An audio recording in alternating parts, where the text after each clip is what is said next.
Previously on Operation Ivy Bells, the US Navy successfully tapped a top-secret Soviet military cable deep within the Sea of Okhotsk. For nearly a decade, the beast quietly spun its magnetic reels, gathering a priceless goldmine of Kremlin secrets.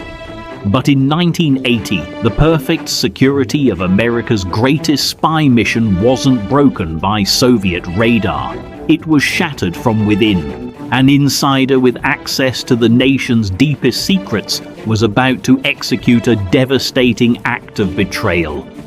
This is part 2, The Shadow of Betrayal. His name was Ronald Pelton, a highly trusted senior communications specialist working inside the National Security Agency.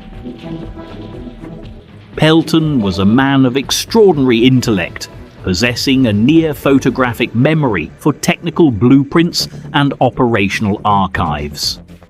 But outside the NSA's highly secure walls, Pelton's personal life was spiraling into complete financial ruin. Crushed by an unpayable mountain of personal debt and a failed housing investment, he grew deeply resentful of his modest government salary. He realized the secrets stored inside his mind were worth millions to America's greatest adversary. In January 1980, Pelton made a fateful, irreversible decision. He resigned from his position and prepared to sell out his country. He dialed the Soviet embassy in Washington, D.C., speaking to an intelligence officer in a carefully coded conversation. The FBI's surveillance wiretaps intercepted the call, but a critical bureaucratic error caused them to overlook the voice on the recording. Pelton had slipped through the net. Days later, he walked directly up to the gates of the imposing Soviet embassy. He passed through security unchallenged, carrying no physical documents, only the flawless blueprint stored in his memory. He was escorted into a private, windowless briefing room where senior KGB officers waited in absolute secrecy. Pelton sat down, looked the lead handler in the eyes, and revealed a name that made the room turn ice cold: Ivy Bells. The Soviet officers were completely paralyzed with shock. For 10 years, their most secure naval communications had been intercepted. Using a notepad, Pelton precisely drew the underwater coordinates of the tap and explained how the induction sleeve functioned. The prize for this catastrophic betrayal? A paltry $35,000. To ensure his safety, the KGB smuggled Pelton out of the embassy in the back of a diplomatic van with tinted windows.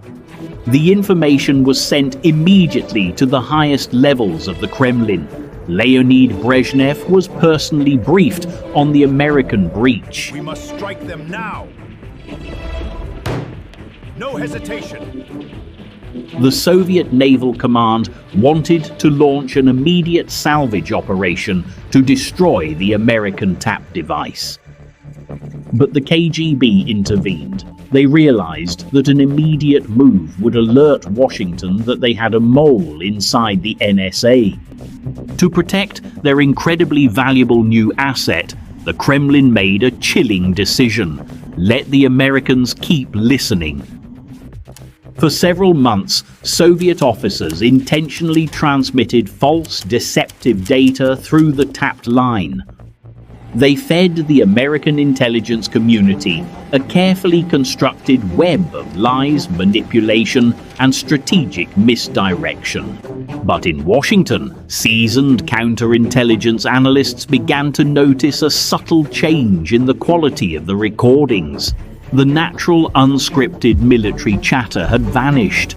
In its place was a rigid, artificial flow of information. Something was deeply wrong. A quiet, terrifying panic began to spread through the highest echelons of the CIA. The yearly tape retrieval mission of August 1981 was no longer a routine run. It was a high-stakes gamble. The Parche slipped into the Sea of Okhotsk, its crew operating under the highest level of combat readiness. As the submarine neared the precise coordinates of the cable tap, the sonar room picked up a sudden acoustic anomaly. It wasn't the sound of deep-sea biological life or natural current shifts. It was the heavy pounding of surface engines. Soviet naval vessels were sitting directly over the coordinate position of the Beast. The trap had closed. The Soviets hadn't just discovered the tap, they were actively pulling it out of the water.